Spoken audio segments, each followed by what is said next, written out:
ஒரு massive hit. ஒரு படம் இல்ல, ரெண்டு படம் இல்ல, அவர் எடுத்த எல்லா படங்களும் மக்களுக்கு ரொம்ப பிடித்த படங்கள். மேசிவ் பிளாக் பஸ்டர்ஸ் கொடுத்த ஒரு இயக்குனர். இவருடைய பேருக்கு பக்கத்துல என்ன டைட்டில் பொருத்தமாக இருக்கும் அப்படின்னு நான் யோசிக்கும் போது ஓஜி பிலிம் மேக்கர் அப்படிங்கிறது இமீடியட்டாக எனக்கு தோணுச்சு. ஏன்னா எனக்கு அவ்வளவு பிடித்தமான படங்களை அவர் எப்பயுமே கொடுத்துட்டே இருந்தாரு. இப்போ சில நாட்களாக அடுத்து இவருடைய படம் எப்போ வரும் அப்படிங்கிற ஒரு மிகப்பெரிய கியூரியாசிட்டியும் நமக்குள்ள இருக்கு. So ladies and gentlemen, please put your hands together as I welcome our favorite director Lingusamy அவர்கள். Can you please have you on the day, sir? No special அப்படிங்கறத நீங்க ஷேர் பண்ண ஆசைப்படுறேன். எல்லாருக்கும் வணக்கம். சுரேஷ் சார் சத்யா எடுத்தாரு, பாபா எடுத்தாரு, இப்ப சத்ய சாய் பாபா பத்தி எடுத்திருக்காரு. வாழ்த்துக்கள் சார். ஒரு நல்ல படம் பார்த்துட்டு வெளியில வந்தா படம் எப்படி இருக்குன்னு கேட்டா அற்புதமா இருக்குன்னு சொல்லுவோம். ஒரு அற்புதத்தையே படமா எடுத்திருக்காருங்கிறப்ப கண்டிப்பா நல்லாதான் இருக்கும். இந்த படம் சம்பந்தப்பட்ட எல்லாருக்கும் என்னுடைய வாழ்த்துக்கள். ரத்னாகர் அவங்களை பார்க்கும்போது அதே கண்கள் மாதிரி இருக்கு. வாழ்த்துக்கள் சார்.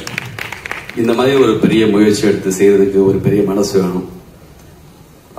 கிருஷ்ணமூர்த்தி சார் பாபா கிட்ட போய் அப்பப்ப பேசி வருதா சொன்னாங்க. நிச்சயமா மிக நல்லா வரும். ஏன்னா சுரேஷ் சார் எதை தொட்டாலும் ரொம்ப அழகா இருக்கும். அவர் அண்ணாமலை மாதிரி கமர்ஷியல் படம் எடுக்க தெரியும், ஆகா மாதிரி ஒரு நல்ல படம் எடுக்க தெரியும். நான் அவர்கிட்ட அசிஸ்டன்ட் அதுக்காக வெயிட் பண்ண ஒருத்தன். அவருடைய பெரிய ஃபேன் நான். இந்த படம் சம்பந்தப்பட்ட எல்லாருக்கும், சுகாசினி மேடம் எல்லாருக்கும் என்னுடைய வாழ்த்துக்கள். தேவா சார், பா விஜய், ரவி சார் எல்லாருக்கும் என்னுடைய வாழ்த்துக்கள். நன்றி, வணக்கம். சொல்லியிருந்தேன். பட் இருந்தாலுமே எனக்கு ஒரு பொறாமை இருக்கு இவங்களை பார்க்கும்போது. கூடவே இவங்க கூட ஒரு டிவைனிட்டி பிறந்திருக்கோம் அப்படின்னு தோணும். கலைத்தாயின் மக்களாகவே தோன்றாங்க. ஒரு மேக்னிஃபிஷியன்ட் பர்சனாலிட்டியாக வெளில வராங்க. Ladies and gentlemen, please put your hands together as I welcome the most revered திருமதி சுஹாசினி மணிரத்னம் அவர்கள். ஒர்க் பண்ண அந்த அனுபவம் அண்ட் மக்கள் இதை பார்க்க போறாங்க. அவங்களுக்கு நீங்க என்ன சொல்லணும்னு ஆசைப்படுறீங்க? Good evening everybody. எல்லோருக்கும் என்னுடைய அன்பார்ந்த வணக்கங்கள். பாரதி பாஸ்கர் சொன்னாங்க ஒரு ஆன்மீக அதிர்வலைன்னு. அந்த ஒரு வைப்ரேஷன் தான் இந்த கதையை பத்தி சுரேஷ் கிருஷ்ணா என்கிட்ட போன்ல சொன்னப்போவே எனக்கு ஏற்பட்டது. அவங்க சொன்ன இன்னொரு விஷயம் கடுஞ்சொற்கள், a lot of bad language and bitterness and there's a lot of bickering and violence that is going around everywhere. இப்ப திரும்பி அதெல்லாம் மறந்து அந்த மாய வலையெல்லாம் நம்மளை விட்டுட்டு ஒரு பியூரிட்டிக்கு வந்த மாதிரி இருந்தது இந்த படத்துல ஒர்க் பண்ணும் போதே. That is the feeling that we got. and சொல்லுவாங்க எல்லாருக்கும் எவ்வளோ பெரிய ஈகோ இருக்கும், எவ்வளோ பெரிய கர்வம் எல்லாம் இருக்கும். ஆனா when you lose something or when you are completely down and out, when your knees hit the ground of helplessness, some miracle that happens in you that makes you believe in the world all over again.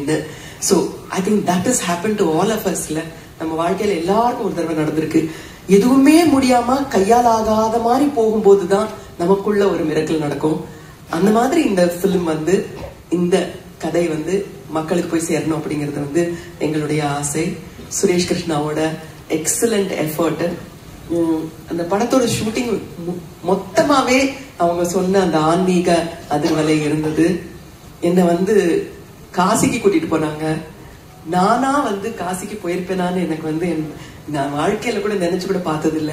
ஆனா சுரேஷ் கிருஷ்ணாவோட நல்ல மனசு, அவர் என்ன விட எங்க அம்மா வரணும்னு ரொம்ப ஆசைப்பட்டாரு. அதுதான் மனிதநேயம்.